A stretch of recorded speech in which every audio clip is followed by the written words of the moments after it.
Welcome to Alive to Thrive OT. I am Lauren Lyman. And I am Tracy Schnabel. And today we are telling you 10 steps to manage ADHD, anxiety, and Alzheimer's.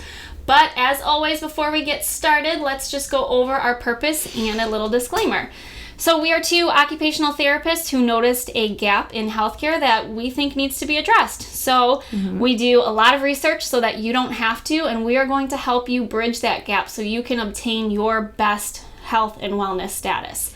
So our legal disclaimer, all claims made on our podcast, videos, and website are for informational purposes only.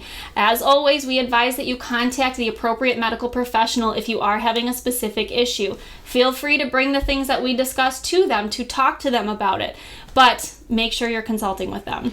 No warranties or representations are given in regard to any information provided, and we are not responsible for any loss suffered. So please proceed at your own risk. And as always, if you are having an emergency, please call 911. All right, so without further ado, let's hear from Tracy about how to manage Alzheimer's, ADHD, and anxiety. The main thing that helped me in this journey to understanding disease and what we could do about it is always asking, well, what caused this? I think a lot of times in Western culture, we're just like accepting the disease or accepting, oh, this is something I have, that it's a genetic marker. Genetic. We blame it on genes. But genes have to be expressed. Genes are there, but something that you do expresses them. Yeah, so like... And express meaning brings them to light, brings them out. Yeah, so exposure to environmental toxins, being around pollution or having medications that have things in them that are harmful to you, or foods that are in them that are harmful to you will affect you. So with ADHD, anxiety, and Alzheimer's, this is kind of like a weird mix, I would say, to the general public. Like, how could you mix these in? They don't have anything to do with each other. Well, actually, they do, because if you look at microbiology, there's like a Krebs cycle that goes on, and it fuels your cellular metabolism. And if you don't have enough nutrients to help that at the cellular level, you'll have a breakdown at the macro level. So that's what's happening with ADHD, anxiety, and depression. You're not getting enough of those nutrients for your cells to be able to function, and then for your brain to be able to do what it needs to do to focus and to sleep and to do all the things that you need it to do your daily activities every day. So Lauren, a lot of people don't know that you can manage those things. They think that you can go to the doctor and they can give you medications, a lot of times lifelong, and maybe kind of help. But I think it's kind of dire when people hear that they have one of these diagnoses and they feel like a lot of loss of control. So what today's episode is about is ways that you can control if you do have these things, if you have this diagnosis, or you think that you might have these things. And I think that's so important, because a lot of people consider these things the end-all be-all. Like, oh, I have anxiety, I have to deal with this for the rest of my life. And you may have to deal with it the rest of your life, but it doesn't have to be like, I can't go anywhere because I know my anxiety will come in, or I can't make plans with people because what if my anxiety gets high? It's important to know that there are ways around this. So I think this is a really great topic for a lot of people. Yeah, so I'm super excited about it. And a lot of things that we'll be talking about too is also your beliefs. I didn't list this on the top 10 things, but if you believe that you're empowered to do something about it, then you'll do better, I think. So this is to encourage you to believe that you have power over your own health. And we're occupational therapists, but again, we teach people to be able to manage their disease, hopefully one day reverse their disease, by empowering them with the knowledge of what's causing their disease and what they are able to control within their own locus of control. So I'm excited. So without further ado, number 1, no processed food. So if you or a loved one has ADHD, anxiety, or Alzheimer's, you don't want to have... Or nothing, and you just want to be healthy. Well, okay, yeah, that's true. That's true. Well, yeah, that's a really good point, Lauren. I was going to say this, is that even for people that are 100% healthy, they shouldn't be doing that, because it's going to impair their level of functioning. But especially if you have one of these 3 or other diseases, and a lot of behavioral disorders are problems where your body's not getting enough of a nutrient, so it starts attacking itself, and then the symptom is the disease. So with the processed foods, they have a lot of sugars, a lot of preservatives. I mean, last week we were talking about, or in one of the weeks we were talking about the McDonald's burger. You were saying, how long did it take to degrade when the little boy did the study? It didn't. Oh, it was like a year or two later, and it was still intact. Okay, so if you're putting something in your body, anything that's not natural or native to like our bodies to break down on its own, it's gonna put a high expenditure on your liver to try to process all that. And then if you have something else going on in your body that like your body has to deal with, it's just compounding the things that your body has to deal with, and then it's gonna impair your function. Your body gets overwhelmed. Yeah, it can only handle so much. Like if I'm like throwing balls at you, it's trying to fend off all these balls, right? And it's like, imagine dodgeball. I don't know. Trying to give an analogy.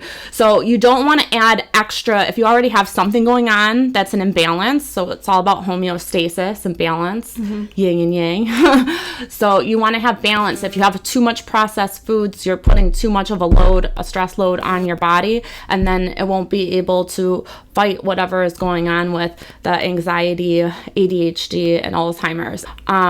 So without further ado, number 2. So you want to take out the toxins. You want to insert the whole food nutrition. So, we were talking about you need 7 to 10 servings of fruits and vegetables a day. You need double that if you have a chronic disease like Alzheimer's, or if you have anxiety, or if you have diabetes, or if you have, you have to, or heart disease. Again, talk to your doctor about specifically, because it depends on your medications and individual status. But you also need to understand that if you're not getting the basic nutrition and then you have a disease, it's even worse, because your body, again, is expending so much energy trying to manage that disease and just your everyday functioning. If you're not supplying it with any help, you're going to have a really hard time and be really sick. So that's why the whole food nutrition is important. And then if you have a hard time, which most people do, getting to the grocery store, getting a variety of fruits and vegetables, being able to cook a lot of meals, we have whole food nutrition products that can help you with that. And so that, you can get that in there and not have to work as hard to do it. It's just the practicality of our everyday lives. We're really busy. And we want to do the best we can. I mean, we don't want to use any kind of nutritional aid to replace nutrition, but bridging the gap between what we should be getting and where we're at, it's important. And it helps us feel more confident about decisions that we're making, and it helps us not have to have anxiety and worry about those things.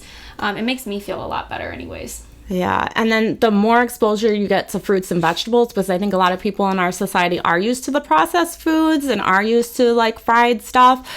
And they're like, I don't like the taste of fruits and vegetables, or I don't like the taste of vegetables. When you take whole food nutrition products, it starts to get your body to start to crave those things, because whatever you eat, you crave. So if you eat a lot of sugars, that's also very bad for your cellular metabolism. You're going to crave more and more sugars. Processed sugar. Yeah, that's why refined sugar. You keep wanting, you're still hungry. So you want to be able to crave things that are going to fuel your cellular health, not degrade. Okay. And just take a look at this. I love using this example. An apple, they predict that an apple has thousands of phytonutrients in it. I didn't know that. Yeah. Thousands. So what else can you eat that has over 1,000 vitamins and nutrients in it? Nothing. Right. That's insane. Other fruit and vegetables, but like nothing processed. You can't put thousands of synthetic vitamins and nutrients into something. It just doesn't work. So why reinvent the wheel or try to? We're not successful at it. So just go back to nature. That's my argument with everything. Nature knows what we need. Go back to nature. Back to the basics. Yeah. So the other thing, number 3, is sleep. So sleep is so important. I don't think we realize or even think about sleep that much, but it's so important for your body to rest and regenerate so it can achieve that homeostasis. Imagine, I mean, somebody that's like running a race, like constantly all the time and never stops. They're not going to be able to be very healthy, right? Because you need rest. You need a balance of activity and rest for your body to achieve homeostasis and to do what it needs to do for you to function the next day. And if you're not, you're kind of starting with your cup half full. So you really want to try things. There's natural ways like essential oils and smells. Again, lavender has been shown to help with people that have Alzheimer's calm down and have a more relaxed state. And then there's also things, like melatonin, and ask your doctor about it. Natural ways to help your body relax and get into that REM state of relaxation. And if you refer to our video, Humans as Electrical Beings, we talk about frequencies. There's different frequencies, different, even apps on your phone. I don't really promote phones in the bedroom while you're sleeping, but if you have like an old-fashioned stereo, CD player, something like that, there are different frequencies of sound that you can play to help people calm down and relax. I mean, if you've ever gone to like a massage parlor or acupuncture or whatever, they always have that really nice soothing music in the background, and it really does make a difference. Yeah. So certain colors even. Oh, yeah. So like you don't want to put someone with Alzheimer's in a bright red room, because red creates anxiety and anger and all these unpleasant emotions. You want to put them in like a blue room or a green room, something that's more calming. And number 4, exercise or activity. So it's important because a lot of disease too is because of a lack of circulation. So the cells, once you have that nutrition in there, they carry nutrition and oxygen. So they carry it to the brain and other parts of the body. So you really want that oxygen and those nutrients doing their job. So you need to exercise if you can every day, so that you're getting that optimum level of function, especially if you have something, that's kind of knocking you back, like we're saying, different diseases. So you really have to make it a priority, even if you don't like it. And so they've actually found in a study with ADHD that they compared people that got medication versus people that just went out and took a walk for like 30 minutes out in nature, and it had the same benefit for attention and memory and things like that. So that's why, because the brain functions better when it's getting circulation. So the brain is like the rest of the body. You need that blood flow, you need that activity that spurs it to start activating. Right. And doing cardio, even just 10 minutes of cardio has been shown to help jumpstart your brain. Yeah. So it is important to stay active. And remember, if you're really working out and you start sweating, sweat is a pathway to release toxins from your body. So cool. Again, in addition to the whole food nutrition to detox, exercise can help you do that too. It can be as little as do a 30-second sprint, take a 10-second break. Do a 30-second sprint, and you continue that on for, 8 minutes? And that's all it takes, 8 minutes a day. And there's programs in schools that implement similar strategies, like taking a break every hour to do like short activity levels to increase every kid, even the kids that have ADHD and things like that, or the kids that don't, to improve their ability to retain information given just by a little bit of exercise. So it doesn't have to be like, I'm at the gym for 2 hours every day and I can't keep up with all the other things in my life. So it can be simple. Okay, so relationships. This is another thing when we talk about the gap in healthcare. A lot of times I don't think people are being evaluated for how their relationships are. Sometimes we get so absorbed in work and tasks and things that we have to get done in our day that we forget like we're human beings and we need interaction and we need love, and those anxiety, even depression, Alzheimer's, things like that are all affected by your relationship. So make sure that you're engaging with, family members. Even call them if you haven't talked to them in a while. Friends, if you don't feel good, phone a friend and talk to them about it. And if you don't, have that support groups for people that have different diseases or things that you're going through, or just using community resources. If you're a senior, go to the community center. If you're not a senior, go to your local pavilion. If you live in the city, hit up the YMCA. Things that you're interested in, like look for groups that, if you like gardening or you like knitting or you like something, like go join, or reading books, go join a group. And even if somebody is not able to, like if your loved one has Alzheimer's and it's real progressed, even just sitting next to them and holding their hand, or listening to music with them. You don't have to maybe be engaging in a full conversation or a full card game or something.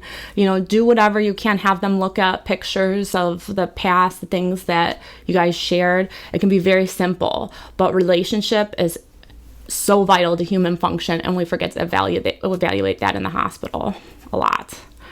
So, and the next one, doing what you love. So we are human beings. We're motivated by purpose and we're driven by that. That's the core of like our spirituality and who we are. We want to have purpose.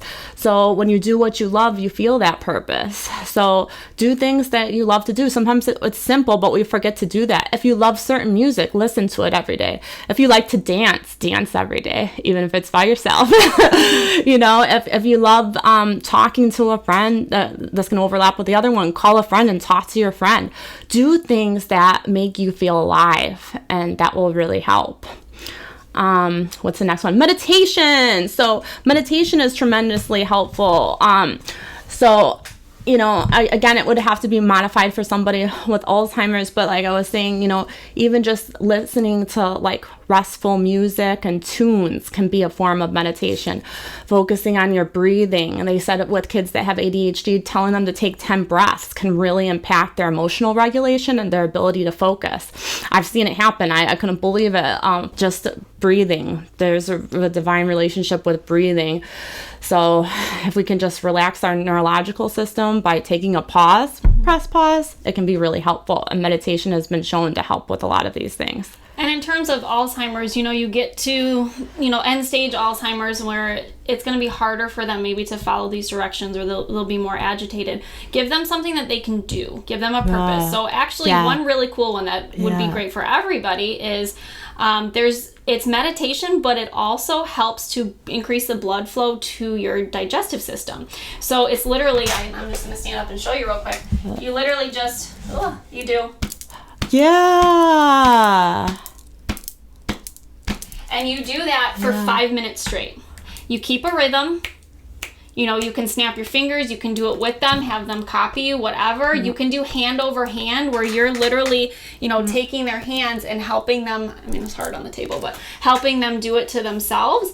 And not only will that improve their digestion, which is probably slowed down because they've been more sedentary and maybe aren't eating well, because Alzheimer's, that does affect the way you eat as well.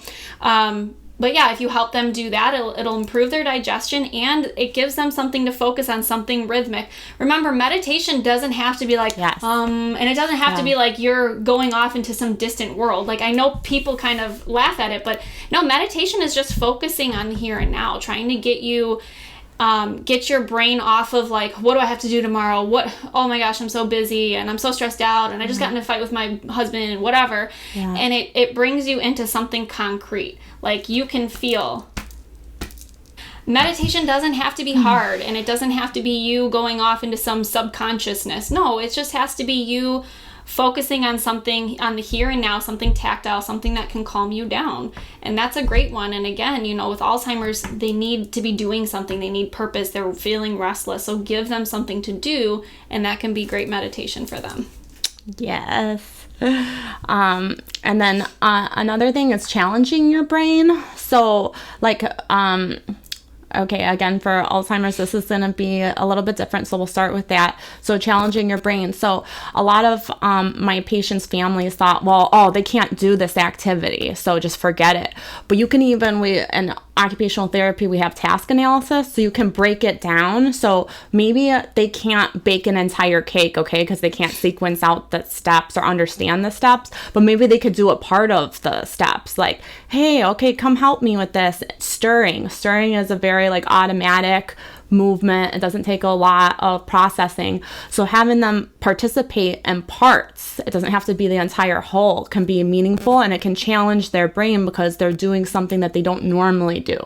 So you want to challenge your brain to create neuroplasticity, because whenever you do something that you don't normally do or you challenge yourself, your brain makes new connections, and we want new connections forming, especially if you have Alzheimer's, because it's kind of degrading the brain. So what you want to do is build new neural connections and build the brain rather than degrade it. Right. So physiologically great, but also psychologically, if you think about anxiety, I mean, if you stop doing things and going places because you're worried that your anxiety is going to strike, then eventually, okay, I stopped going on airplanes. Well, then I stopped riding more than 30 minutes from my house. And then I stopped going out with my friends. I mean, eventually it's going to spiral into I stopped doing everything. And then, you know, you're losing your relationships, you're losing doing what you love, you're losing your exercise, and you become depressed. And depression and anxiety are so closely linked. So, you know, just challenging yourself, challenging your brain, even in the form of like psychologically, challenging your thought process. Like, I can do this. Prove to yourself that you can do it. And yeah, you may have an anxiety attack, but then there are things that you can do to help calm yourself down in the moment, and, you know, learn those things so that you can be prepared. Even the meditation, even patting the stomach. I mean, yeah, when you're having an anxiety attack, how hard is it for you to like try to sit there and meditate? Are you kidding me? But if you have something to focus on, you focus on your breathing, pat your stomach, whatever you can do, it brings you back. It brings you back to the here and now. It calms down, it activates your parasympathetic nervous system, which calms down your body. Yes, yeah. So, and then I forgot to add that for a lot of these things, this also has been found, you know, to also help with children with autism. I didn't mention that before, so it's the fourth one. Sorry, that they're finding, you know, if you have activity, if you have, you know, improved diet, that can also change the behavioral things that we're seeing. And there's studies that are starting to show this, that there's like a gut-brain connection, and we mentioned this in other videos about gut health. So a lot of those neurochemicals that are in the brain first are produced in the gut, and then are processed in the brain. So different chemicals like, you know, dopamine, norepinephrine, serotonin, that are responsible for our alert states, our energy levels, and then also our tranquility levels, like being able to go to sleep. All those things are fueled from food in the gut and then sent to the brain. So when we change our diet, we change our neurochemicals, and we change the behaviors and the type quality of life we have. Change the way the whole body works. That's really cool, because you don't have to pay all this expensive money for medications. You may not necessarily have to. Yeah. I mean, like, it's possible that you could. Everybody is an individual, and so do your own research, but it's a good option to try, and it's something you can do. Yeah, I actually know someone who, her son was diagnosed with autism. He was moderate for those of you who know, autism is kind of on a scale. So he had moderate autism. He met the criteria. It's a diagnostic criteria based on behavior. And by the time she changed his diet completely, and that's all they did was diet change, maybe a little structure at home. And by the time he was 18, he no longer met any of the criteria for an autism diagnosis. So essentially, he was cured of autism. Yeah, and they're also like finding, you know, again, that like we're talking about the toxicity level. Like, so if you have too much toxicity in your system and your body is trying to fight that, a child with autism might not be able to do that if they're not getting the appropriate nutrition. But then again, too, like getting the appropriate nutrition can be hard. I hear you parents like being like, yeah, my kid's not gonna eat like these vegetables. I could barely get him to like put on his jacket, or her jacket, sorry. But that's why we also have the whole food nutrition products, because it also helps kids be able, remember I was saying before, like if you get a little bit of veggies, you can mix it, you could give it to them in chewables. There's a variety of options. You can grade how much you give them, but it's getting it into their system, and it's starting to get them, you know, adapted to fruits and vegetables and wanting to have more of it. So I've heard of the body people, realizes, hey, this is working for me, I want more. Yeah, so that's great. So if there's a gut-brain connection for all of these diseases, you want to make sure that, you know, you can integrate fruits and vegetables any way you know how. And again, the whole food nutrition product has been used by different centers, and I was talking to like a social worker that was using it to help families. We all are looking at the root cause naturally of what's happening with you and how we can help empower families and children to do what they need to do to get better. Number 9, water. So water, again, it cleanses out all the toxins in your body. So, you know, your kidneys filter out all those toxins. But you need water for it to be able to do its job. So having water, Lauren, what was the formula you had? I remember. So bare minimum would be take your body weight in pounds, divide it by 2, and that's how many ounces of water you need to drink. So if someone is 140 pounds, they need to drink 70 ounces of water a day. We don't work well in ounces. Convert it to cups. It's a one-time mathematical. Ask Siri. No. Hey Siri, how many cups is 70 ounces? 8.75 cups. So drink about 9 cups of water a day if you're 140 pounds. Done. Yeah. Number 10 is the omega-3s. So making sure you have omega-3s. It's been shown, for ADHD, Alzheimer's, and I believe anxiety as well, to help you be able to reduce inflammation in your body, to help your cells work more optimally, and also improves focus, concentration. But you're going to want... what were we saying, Lauren, about the omega-3s? Yeah, so the problem is our waters are contaminated with pollution and mercury these days. So you have to be really careful, and you can Google this, which fish have a lot of mercury and which fish are safer to consume. If you're not a fish person, I'm not. I physically get ill from a lot of different kinds of fish. You can bypass the fish and go straight to the algae. Remember, fish are getting their omegas from something. They're getting it from the algae. Mm-hmm. So if you bypass the fish and go to the algae, you can get your omega-3s. Mm-hmm. So the product that we take has, I think, 4 or 5 different types of omega in it that bypasses the fish. So to me, I mean, safer. I'm not going to get sick from it, and there's no mercury. Yeah. So I had a friend who had ADHD, and she would manage it through natural methods, all of the above, and especially omegas, she said, were really great for her. And she was a straight A student. She became an occupational therapist, had everything she wanted in life, but was diagnosed very early with ADHD and managed it through these means. There's actually a psychiatrist, and she takes some of the most depressed people who are on like 6 different depression and anxiety medications, and she treats them with nutrition and detox methods and meditation. And she has helped get people off of their medications, and it's an amazing thing because they say that she says anxiety medication is actually more addictive than opioids. Let me say that one more time. Anxiety medication is more addictive than opioids. So what are you doing? You're getting on anxiety medication. You're developing a chemical dependency. Your body's like, ooh, I like this. I want more. It makes me feel good.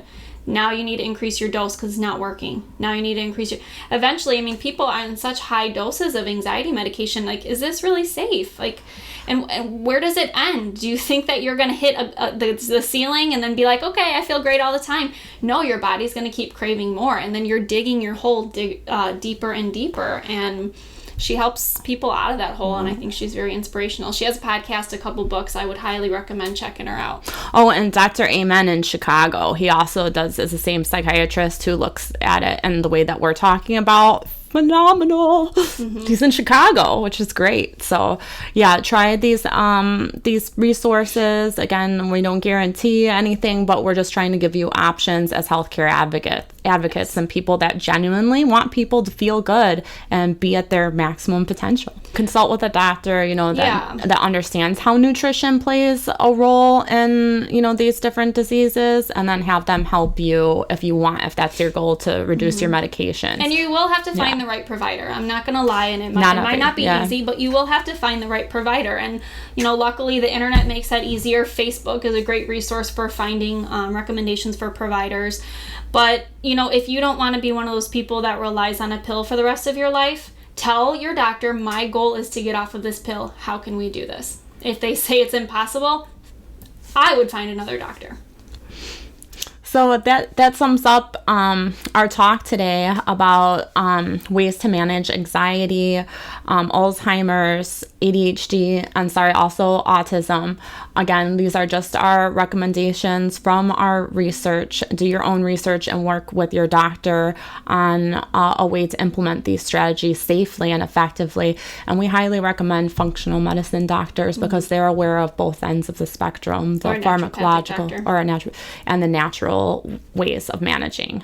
So thank you for your time. We hope this has been helpful to you. And again, we're not saying go and throw all your medication away at this moment. We're saying consult with your doctor about whether or not this is possible and how to make that happen. And we are wishing you physical, spiritual, and emotional health and wellness. So don't forget to like the video, please. Share the video. Subscribe to our YouTube channel. Sign up for alerts. And visit us at www.facebook.com/Lauren and Tracy.